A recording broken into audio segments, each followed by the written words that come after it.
Well, hey, everybody, welcome back to the podcast. Got another exciting Q&A with you with our great health coach, awesome health coach, Melissa Noor. Many of you guys know her.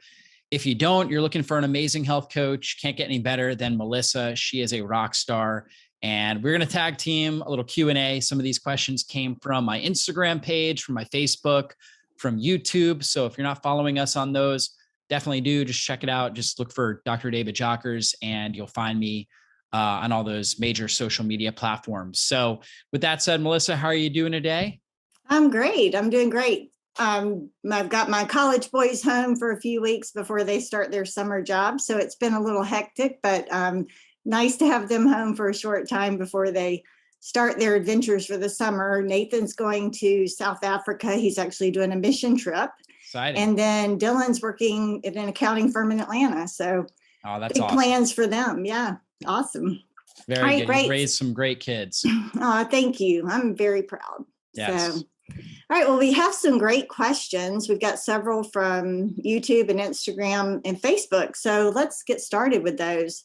The first one's from Eva on YouTube, and she wants to know, how do you know if you have strong mitochondria? And so maybe first we should tell everyone what mitochondria are in case there's some people that don't know. Yeah, for sure. Well, mitochondria are organelles within all the cells of your body, and they create all the energy in your body. And they actually are more of like they're kind of a sensory system for energy production in general. So they respond, that will turn up energy or turn down energy based on the environment. And they're, quintessential for aging well, for having good mental function, good energy levels. And that's really, just from a subjective perspective, how do you know you have healthy mitochondria? Well, you should have plenty of energy. You should have great mental clarity, right? You should be able to think sharply, clearly. You shouldn't struggle with a lot of different mood disorders. You should just feel really good. You should be able to exercise, at a pretty good intensity. In fact, that's usually a pretty good clip, is if you're able to get your heart rate up at a high level and be able to perform like exercise, doing resistance training or walking or running or something like that. The mitochondria really have to ramp up energy production in order for you to effectively do that. And so that's a sign. If you're able to do things like that, you're able to recover from exercise effectively. Those are all positive signs for healthy mitochondria. And the brain is the most dense area outside of the reproductive organs, the ovaries and the testicles, which actually are the most dense area for mitochondria. The brain is, for all of us, really where we want to keep our mitochondria really strong and healthy. And there's 10,000 mitochondria per cell in our neurons, as opposed to our muscles, which are typically around 1,000 mitochondria per cell, and our liver, which is roughly around 2,000, our heart is around 5,000. So you can see those vital organs, right? The heart is a muscle, major muscle. It's constantly pumping blood, and 5,000 mitochondria per cell. Brain, 10,000 mitochondria per cell. So as the mitochondria start to become dysfunctional, right? And this happens to all of us. We all get these kind of dysfunctional and senescent or aged mitochondria. Healthy people are able to eliminate them and rebuild them, like kind of recycle the main components. We call it autophagy, or specifically with mitochondria, we call it mitophagy. We're able to break down the damaged parts and remake them, right? Remake the mitochondria, make newer, healthier, more stress resilient mitochondria. But we're all developing these dysfunctional ones. So the better we clear them out and rebuild them, the healthier we are. But obviously one of the major signs is going to be some mental issues, right? So memory problems, slow cognitive thinking, could be depression, right? Low drive, low mental drive, fatigue. These are all classic signs that the mitochondria are starting to fail. Yes, awesome. And there are tests you can do. So we have an organic acids test on our website that actually has several markers for mitochondria, and then a new NutraVal test that we're offering that has some mitochondrial markers. So if someone wanted to test, they could do one of those two tests to look at that. And then we've got some great supplements. If anyone feels like maybe they need some support for mitochondrial health, there's one of my favorite supplements that we carry at Dr. Jockers is called Mito Support. And it's a great blend of different nutrients to support your mitochondria. So something to look at. Yeah, great. All right. Right. All right. So the next question is from Barb on Instagram, and she wants to know what is the best diet and supplementation to help with SIBO. So SIBO, SIBO, is small intestinal bacterial overgrowth. And a lot of my clients have SIBO. So let's talk about the diet first, Dr. Jockers. What do you recommend diet-wise for someone who has SIBO? Yeah. And probably the most well-studied diet for SIBO is going to be a low FODMAPs diet that tends to work well, although each SIBO case is unique and individual, just like every person is unique and individual. And so for certain cases of SIBO, like SIBO that, typically with SIBO, the bacteria are producing certain gases, right? So they can produce a lot of hydrogen gas, they can produce a lot of methane gas.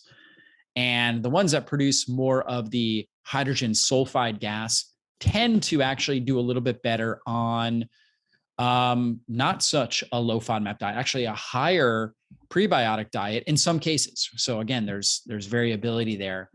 The methane producing bacteria, if you have too much methane producing bacteria in your small intestine, oftentimes you'll end up struggling with a lot of constipation.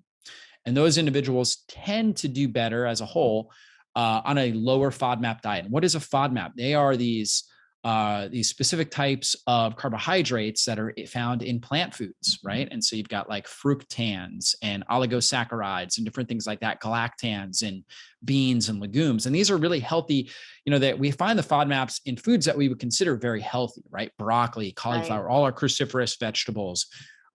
Legumes, they're in, a lot of different fruit have avocado, for example, has, I believe, fructans in it.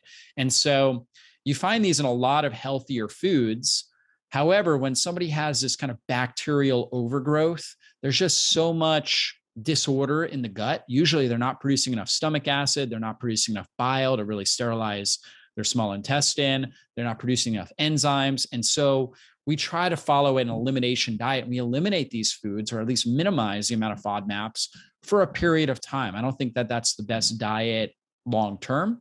I believe that we should have a fairly well-balanced diet long-term, but for a period of time, maybe a few weeks, while we start to work on, other strategies to help support the gut, going on a low FODMAP diet can be really, really helpful. And if you haven't tried that and you're struggling with SIBO, you're struggling with gas, bloating, constipation, even diarrhea, if you're struggling with issues like that, acid reflux, it's worth a try, because there are a lot of people have had success with this low FODMAP diet.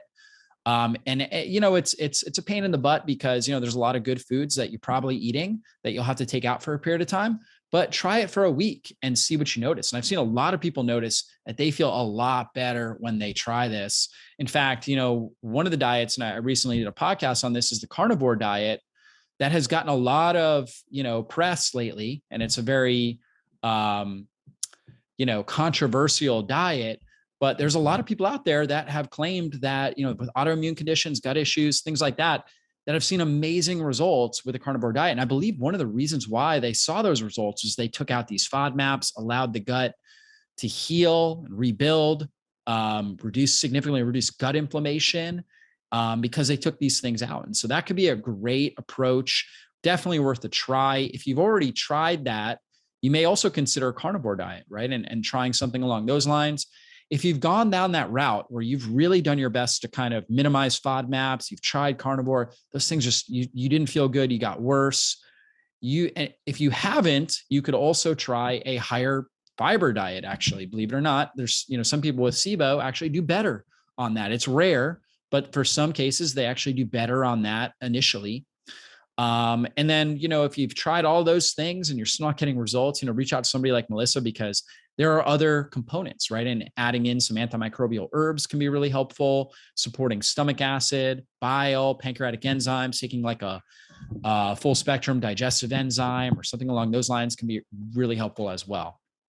Yeah, definitely. So something else to consider, and we usually do go to the low FODMAP diet, but there's also other culprits that people with SIBO can be prone to having reactions to. So things like histamines and oxalates and salicylates they're all substances. And again, in a lot of healthy foods, and normally they're tolerated well, but they can cause problems when the digestive tract is inflamed and reactive, and SIBO can cause that inflammation. So, you may need to explore more. If you've done the low FODMAP, it didn't help. Of course, carnivore is the ultimate elimination diet, but there may be other compounds that you're actually reacting to. So something else to consider.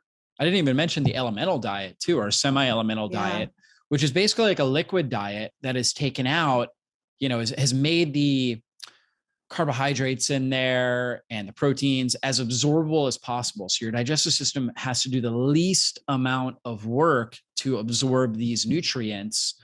And there's a lot less fermentation that takes place because, again, the components are in their most absorbable form.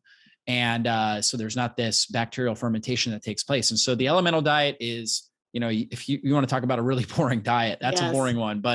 But again, you're doing it for a short period of time. It's a liquid nutrition for a short period of time to allow the gut just to buy it time so it can heal and regenerate. And your intestinal lining, those cells heal every 3 to 5 days. So they are constantly working to heal and regenerate. But if we're creating massive amount of endotoxic related inflammation in the gut, it's just wearing down your intestines, and it's causing leaky guts, driving up inflammation throughout your body, causing a lot of unwanted problems. Right. Awesome. Okay, so let's go on to the next one. This is Jen on Instagram, and she asked, can you fast if you have low ferritin levels? And then again, can you fast if you have high cortisol? Yeah. And I think those are both great questions that I get often. And the first thing we got to do is ask, what kind of fast? Are we talking about intermittent, kind of a time restricted feeding, which is where we'll compress our feeding window to like maybe 8 hours and eat 3 meals or 2 meals in an 8-hour window, let's say 10 a.m. to 6 p.m. Are we talking about that kind of fast? Or are we talking about like fasting for 3 or 4 or 5 days? And so somebody with low ferritin, that typically means that they're either not absorbing iron well. Ferritin is a storage form of iron. Of course, we use iron to produce hemoglobin within our red blood cells, and hemoglobin is what carries oxygen, and then the oxygen releases and crosses a pressure gradient into the cells, right, where we're able to produce energy. And so obviously we need that, right, in order to get oxygen to the cells. It's so critical for fuel delivery. So if somebody has low ferritin, we have to ask, are they not absorbing iron? Are they not consuming enough iron? Maybe they're on like a vegan diet or something like that, and they're just not consuming enough heme iron. Or are they bleeding? Are they losing iron, right? Let's say they have a really heavy menstrual period, and so they're losing iron. So when it comes to fasting with low ferritin, and I think the other thing we have to look at is like, what is low ferritin? Typically, I like to see it between 50 and 100, particularly for women. Men might be a little bit higher. We might get up, and if it's up a little over 100, I'm not overly concerned about that. If it's up over 150, it's an acute phase reactant for inflammation and oxidative stress. But roughly in that 50 to 100 range or so is typically good. If it's under 50, we're definitely dealing with some low ferritin. Okay. And a lot of women will notice this. We'll see this on labs, like after they've had their menstrual cycle where they're losing a lot of blood. I don't recommend an extended fast during that period of time. Like I wouldn't recommend a 5-day fast if you have low ferritin. So, it is a good thing to check if you're noticing, just a lot of fatigue, paleness, your skin's real pale, you're feeling cold often, cold hands and feet. Those would be signs and symptoms of an iron deficiency, or at least early phase iron deficiency. So I wouldn't recommend that, but I would recommend an intermittent fast, time restricted feeding. A lot of times, when it comes to heavy menstruation, or when it comes to not absorbing enough iron, that the reason why is because there's inflammation in the gut. There's insulin resistance. A lot of times, like polycystic ovarian syndrome is related to insulin resistance. And so in those cases, I definitely would recommend intermittent fasting, because that'll help improve your insulin sensitivity, which will help balance out your estrogen, your testosterone, your progesterone levels. It can be very effective for that. And for the gut, intermittent fasting or time restricted feeding is one of the best things we can do to help heal the gut. So that's key. Now, there are some other things we can do. Like, for example, we need to look at stomach acid levels and making sure that we are producing enough stomach acid levels or supporting with supplements our stomach acid production so we can absorb iron and other minerals like zinc, magnesium, calcium, things like that. And then we need to make sure that the diet is rich in, heme iron rich foods like grass-fed beef, for example, or something along those lines. So those are some other things that, we want to look at. If there are, if there is excessive bleeding, we want to look at possibly the cause of that, right? Which, again, could be polycystic ovarian syndrome, but there are other conditions as well that can be associated with that. So that would be my answer to that one. Anything to add to the ferritin? Well, I've noticed with my clients, a lot of them with low ferritin actually have gut infections like H. pylori. So it's really important to address that underlying cause. We're all about looking at why do you have low ferritin? And, of course, Dr. Jockers talked about the diet piece and not absorbing the iron that you're getting from the foods if you are eating them. It's not just what you eat, it's what you absorb, right? So you can still be eating some red meat or other iron-rich foods, but not absorbing well. So gut infections can contribute to that malabsorption. So that would be one thing to add to that. Yeah, that's a great thing to add. And that is a very common issue with this. So yeah, we definitely have to address that. Now, with high cortisol, there's a couple big things that we want to look at there.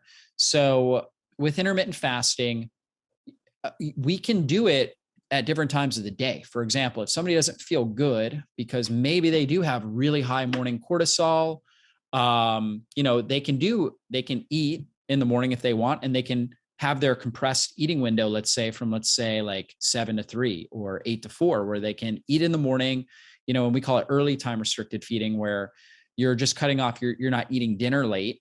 And for some people, that helps kind of settle their system, so they just don't have quite as much of a kind of a stress reaction, and they're still able to sleep well, right? As long as they consume enough protein, really focus on blood sugar stabilizing foods. For some people, that works really, really well for them.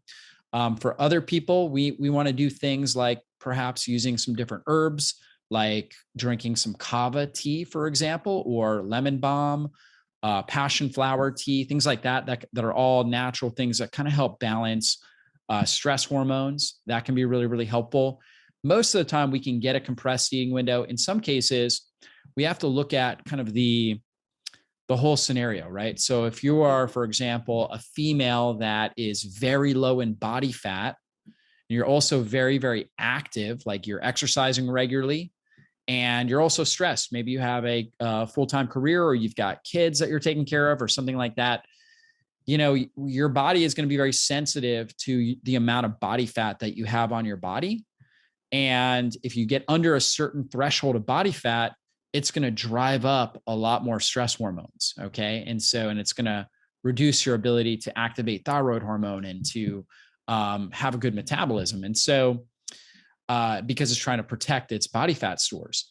And so in that case, we might try some time restricted feeding, but we'll do it on non-consecutive days. We call it crescendo fasting. Like, for example, we might do it Monday and Friday. So that way, that stressor where we compress that eating window to, let's say, 8 hours is only 2 days a week, non-consecutive days. And on the other days, you're doing more of like a 12-hour eating window or 10 or 12-hour eating window. Okay.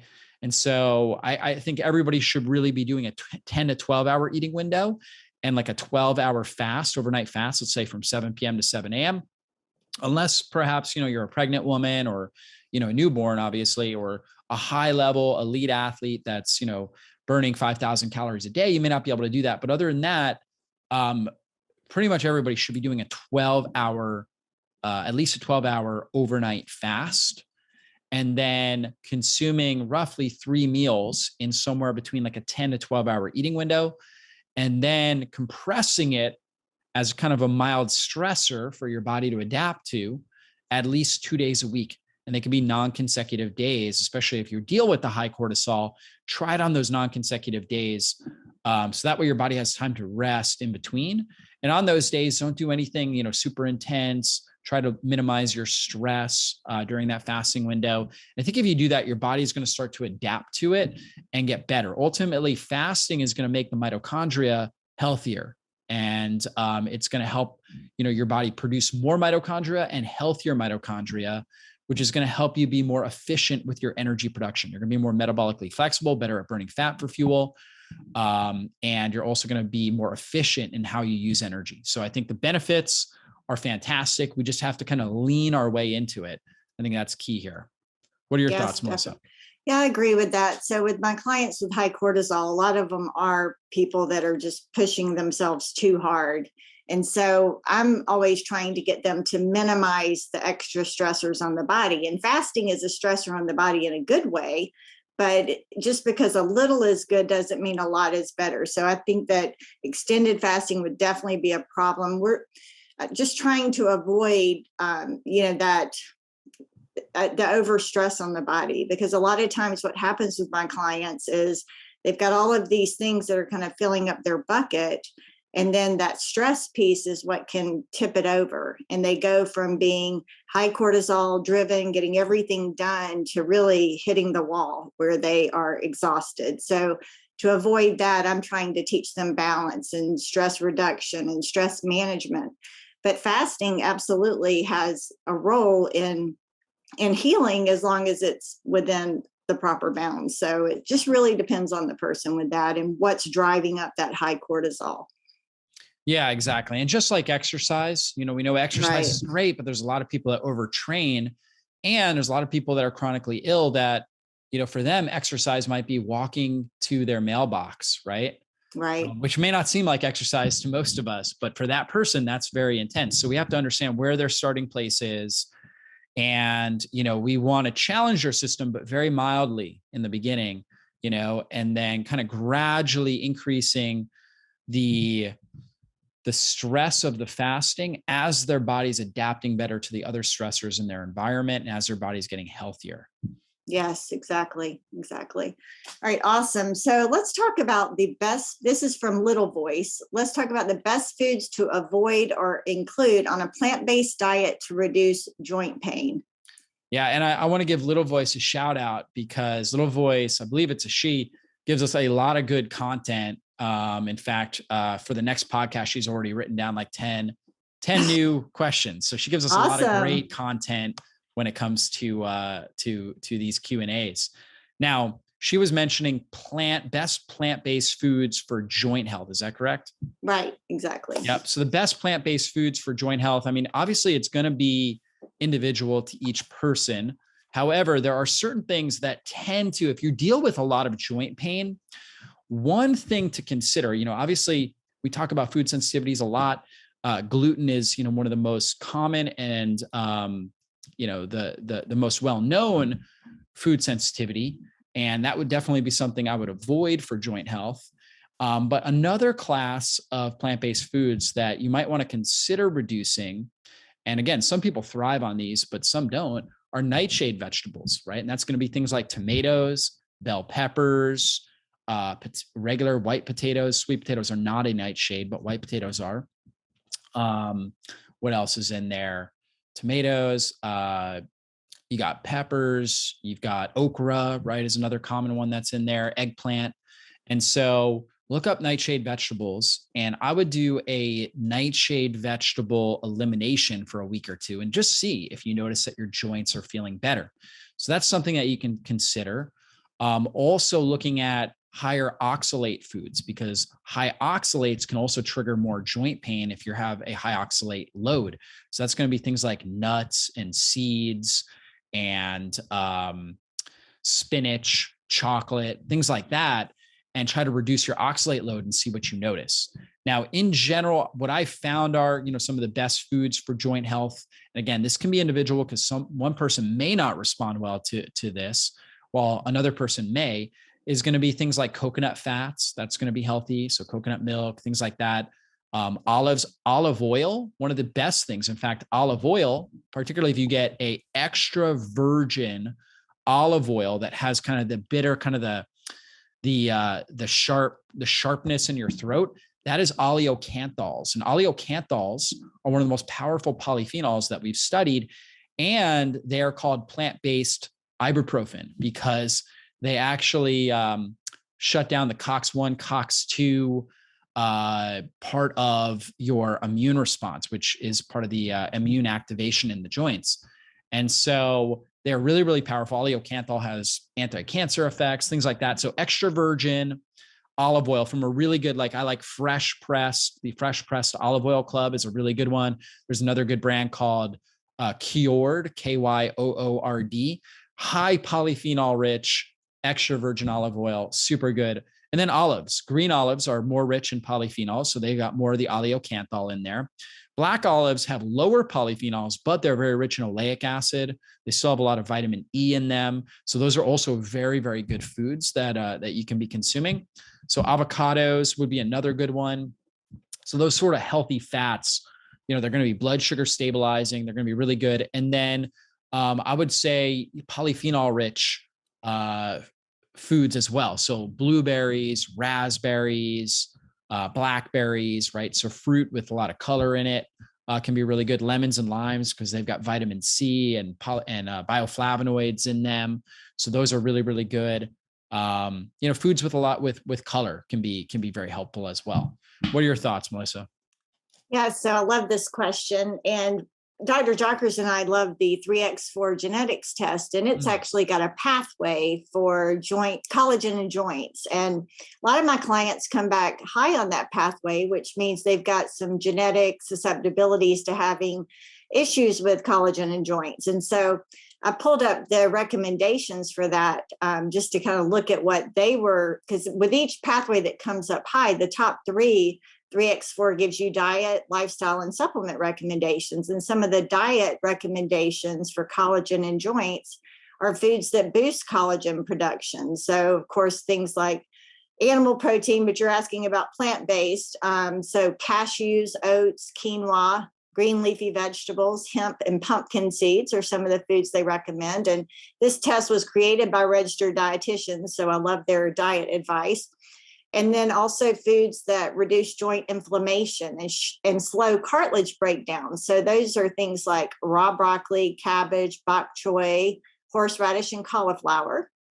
And then finally, they recommended 2 to 3 foods that support collagen and joints daily. So, and contain vitamin C, D, and biotin. So mushrooms, almonds, sweet potatoes, like Dr. Jockers mentioned, berries, citrus fruits, mangoes, and bell peppers. So just some more ideas of foods you can incorporate into the diet. And I think everyone should consider that test. Don't you love that test, Dr. Jockers? Oh yeah, because it really helps personalize it. It's a 3x4 genetics test. So you can find that on our website. We've also been producing more content around genetics and helping you understand how your genetics play a role with your health and your healthy lifestyle choices. But that test is fantastic for really helping you identify what some of your susceptibility areas are and giving you good recommendations for it. And also I wanted to give a plug for one of our supplements, Collagen Max, because a lot of people will ask me, they say, well, I'm plant-based, or I don't do, collagen peptides and consume things like that. We have another great product called Collagen Max that supports joints, skin, things like that. And it is really just a great form of silica, orthosilicic acid, that has been shown in studies to really support collagen production. So it's just a liquid, right, that you basically can add to water or just kind of put right in your mouth.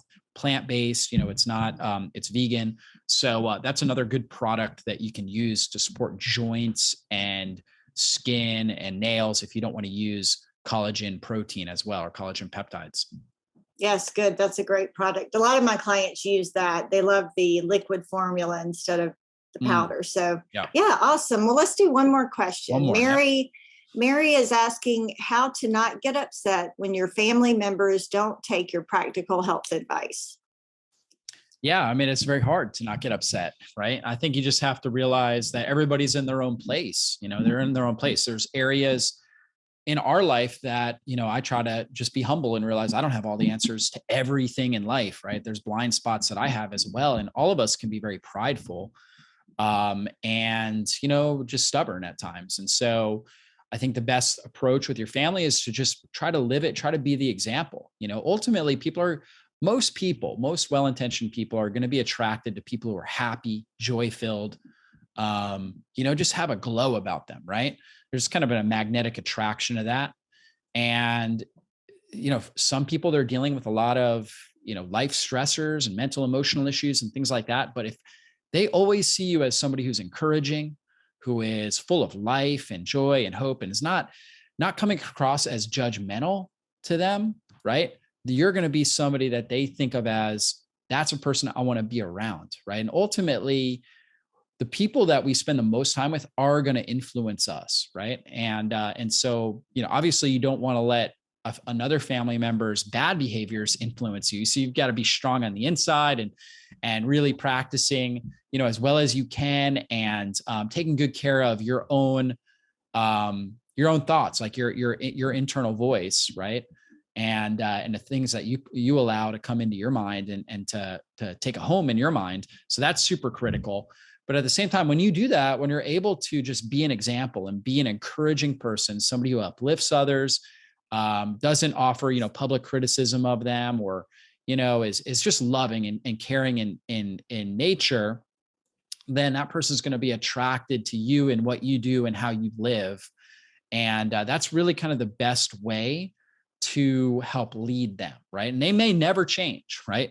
But it's still the best way to lead them. And you're going to win more converts by doing that than by just angrily and frustratingly telling them what they need to do, in spite of, them really not wanting to listen. I love that answer. And one thing I would add, because I've got a lot of clients that ask me this, especially moms when their teenage sons or daughters don't want to eat healthy. But one thing I would suggest is invite the family over for dinner at your home and prepare a healthy meal and let them see. I think a lot of people just don't think that healthy is tasty or that it's too expensive, or whatever. So you can show them that you can make a really nutritious meal that is delicious and that's economical. And also, I love what Dr. Jockers said about not being judgmental, just accept where they are on their journey, and you give them, you try to educate them, share things, but I think some people, if you try to push too much your opinion or health advice, that's going to make them more resistant. So just be gentle with them, meet them where they are, and then make them a meal or buy them a multivitamin, just anything you can do to just where they can take baby steps to becoming more healthy, or to, implementing these strategies in their life. Because I think some people feel like it's an all or nothing and they can't just eat healthy most of the time. But, anything we do on a daily basis that contributes to our health, whether it's going for a walk or eating a salad for lunch rather than getting takeout, whatever, those just baby steps can make a big difference in the end because they add up. So that would be my advice with that one. Yeah, I think that's fantastic. Really good advice. So guys, another great Q&A in the books here. If you guys are looking for a great health coach, Melissa, just check her out on our website under health coaching. You can also email her at melissa@drjockers.com. She's fantastic. We'll take great care of you. And guys, if you haven't left us a 5-star review on our podcast, please do that. Leave us a review. That helps us reach more people and impact more lives with this message. And be on the lookout. You guys can contact us at info@drjockers.com. If you have any other questions that you want us to address in the podcast, just kind of title podcast question, and we'll be sure to answer that one of our future Q&A podcasts. Thanks so much, guys. And we will see you on a future upcoming podcast. Be blessed, everybody.